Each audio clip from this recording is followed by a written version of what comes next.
So I'm about to go ahead and give my review for The Walking Dead, The Ones Who Live, Episode 2, Gone. Okay, for the most part, I did not enjoy this episode as much as I enjoyed the last episode up until maybe the last 10-15 minutes of the show, 15-20 minutes of the show. We start out um, having Michonne looking for Rick, and she runs into two characters, Aiden and Bailey. Aiden is played by King Batch, and you usually don't like no TikTokers or Vine people acting, but his acting was pretty good in this episode, and I didn't expect it.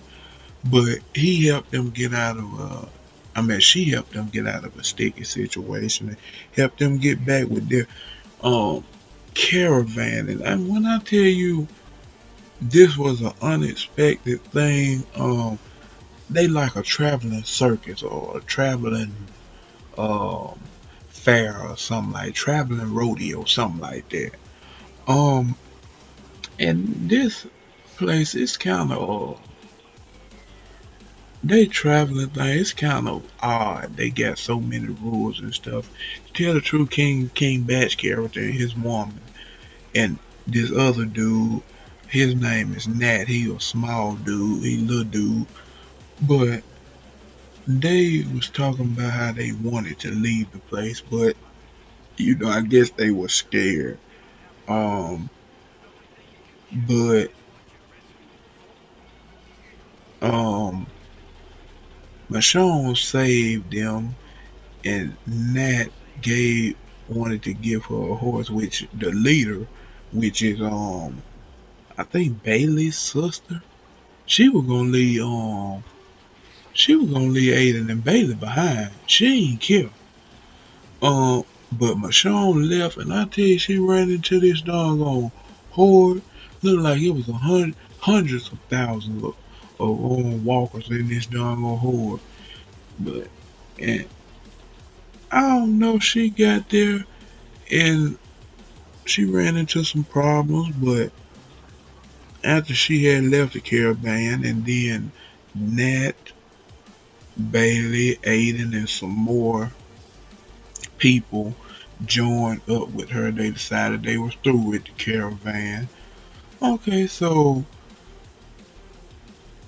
they started to hang out a bit. Okay, and they started to get close.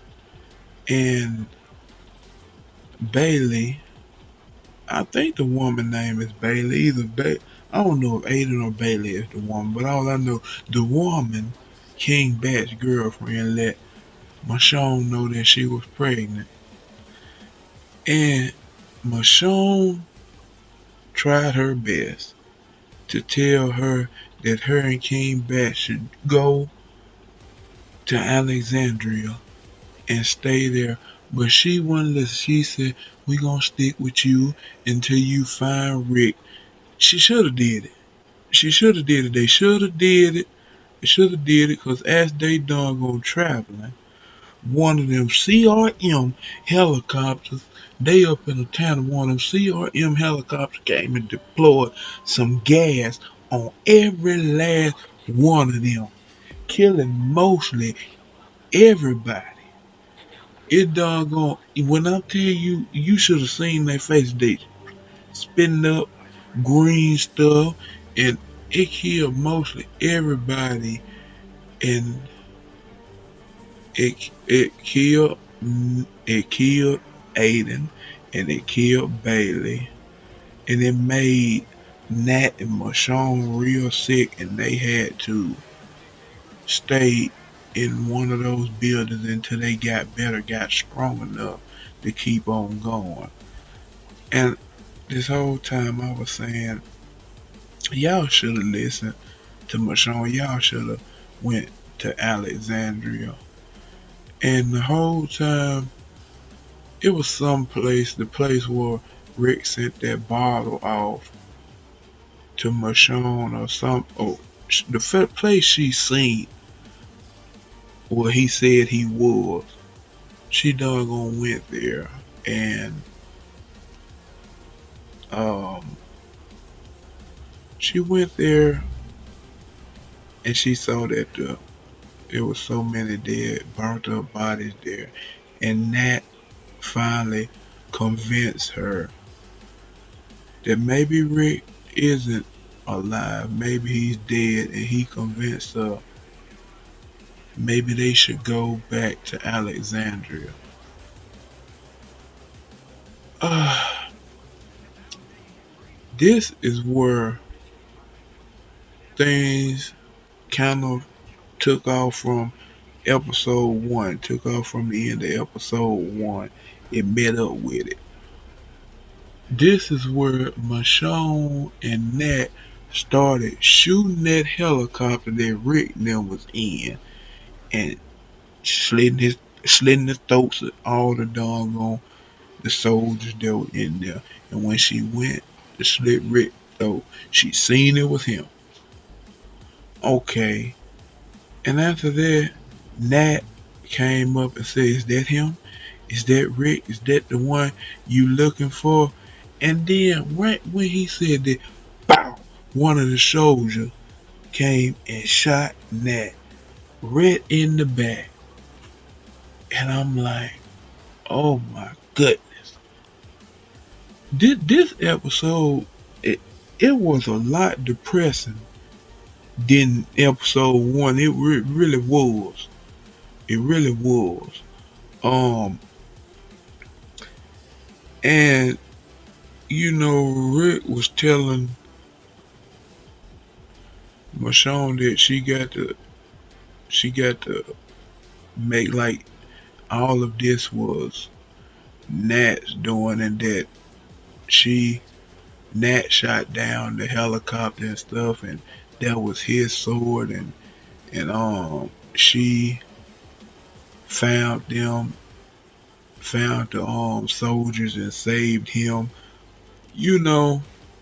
But doggone, they believed her story, and they brought her in to the city. The CRM brought her in to the city, and Rick, they was she joined in, and he was still telling her about how they gonna escape, and then she was kissing him and stuff, and then he went back to his room, and then old Jadis or whatever her name, I don't really know who she is because I hadn't stopped watching The Walking Dead, but I know she was a part of that, and I think she was a part of one of the spin-offs. She told him how she had recognized Michonne, and she said something about if he threatened to escape, um, if she threatened it, I mean, if he had tried to escape, she gonna find them and she gonna kill them. And it was one scene in this episode where Rick was asking about his daughter, and I'm sitting there looking, and I'm like, Michonne, won't you tell this man he got a son? And I'm sitting there, she's talking about, when we get away from here, it's something I gotta tell. Man, tell this man. I'm sitting there mad with her, but the episode was good. Like I said, it wasn't as good as episode one, but it wasn't far behind it. That's what I should say. It wasn't far behind it. And I'm looking at, and it said this episode was directed by Bert and Birdie, and it was written by Channing Power and uh, somebody named Nana. Um, this episode was really good. I ain't even gonna lie. Um, but out of 10, I would probably give it an 8 out of 10. I can't wait to see what the next episode 5 will be about, because these first two episodes were directed by the same people, but not written by the same people.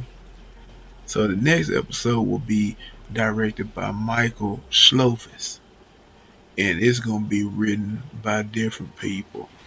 But yeah, this episode 8 out of 10, and I can't wait to see what what's what's to come forward for this doggone for this show. But yeah, I'll see you next week.